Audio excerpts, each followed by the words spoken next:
Il fait tellement beau que moi j'ai envie d'aller dans le jardin. C'est vraiment un temps un jardin. Et c'est pour ça qu'il y a Lulu avec nous. Bonjour Lulu. Bonjour. Alors, on parle aujourd'hui de l'hortensia ou de l'hydrangea. C'est quoi? L'hydrangea. L'hydrangea, oui, pardon. C'est la même chose. L'hydrangea, c'est le nom latin de l'hortensia. Voilà, l'hortensia D'accord. qu'on connaît de nos jardins de grand-mère.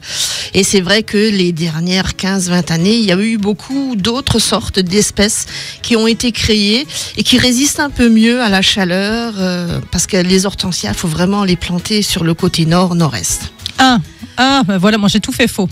Ah, Ils sont bah petits, les miens, et ils sont en plein cagnard. Alors, il faut quand même savoir, il existe 3 sortes D'accord. d'hydrangea. Il y a le macrophylla, donc ce qui est l'hortensia de nos grands-mères, on va dire. Hein. Le classique. Le classique. Ensuite, il y a le paniculata. Ok. Hein. Donc lui, il supporte très bien le froid et aussi la chaleur. Ouais. Et ensuite, il y a les hydrangea arborescents. C'est par exemple l'Annabelle. Il supporte bien le froid, mais en été, il a un peu de problème avec nos étés qui sont très chauds et très secs. Donc on va le planter dans un endroit vraiment où il aura de la fraîcheur dans l'après-midi. De toute façon, vous le remarquerez, il va laisser tomber ses fleurs, ses feuilles. Enfin, il va vraiment faire mauvaise mine. Et là, il faut vraiment se dire, là, c'est le mauvais endroit. Il faut lui donner de la fraîcheur. Et il faut arroser le soir. Moi, j'arrose des fois sur les feuilles. Comme ça lui donne un petit coup de fraîcheur. D'accord. Comme une petite douche chez nous. Hein. Ok. Alors, comme dit, l'hydrangea est à planter sur le côté nord-nord-est, à part si on prend des paniculata. Et puis là, on peut essayer en plein soleil. Mais évitez quand même le soleil, on va dire de 12h à 16h. Oui, c'est là où le soleil, voilà, la plante elle va quand même fleurir, mais elle fleurira beaucoup moins, mais elle sera en souffrance. D'accord. Alors du coup, la plantation... On va faire un bon trou, on va faire un trou 2 à 3 fois plus grand que la motte, bien sûr. Ouais. On va, pendant ce temps-là, on met notre hydrangea dans un seau pour qu'il s'imbibe d'eau. Alors là, il y a un truc aussi, on va remplir un seau, on va le mettre complètement dedans et il y a les petites bulles qui sortent. Et une fois qu'il n'y a plus de petites bulles qui sortent de cette motte, c'est que votre hydrangea, enfin votre motte, elle est vraiment imbibée d'eau et on peut le sortir à ce moment-là. D'accord. Et donc en situation argileuse ou calcaire, on va rajouter bien sûr du terreau et on n'oubliera pas le compost parce que le compost c'est vraiment quelque chose de bien pour un bon démarrage. On va mettre notre botte, notre hydrangea dans le trou. Le collet doit être au niveau du sol Ouais. et on va bien tasser pour faire sortir l'air. Hein. Il faut toujours avoir le moins d'air possible. Moi, je marche autour. dessus, hein, avec mon poids, ça va. Exactement. Et puis, faire une petite cuvette autour, comme ça, ce sera plus simple pour arroser. Elle va retenir un peu beaucoup plus l'eau. Est-ce qu'on entretient les hortensias ou pas? Alors, moi, je dirais que c'est une plante très, très simple. On va la rabattre...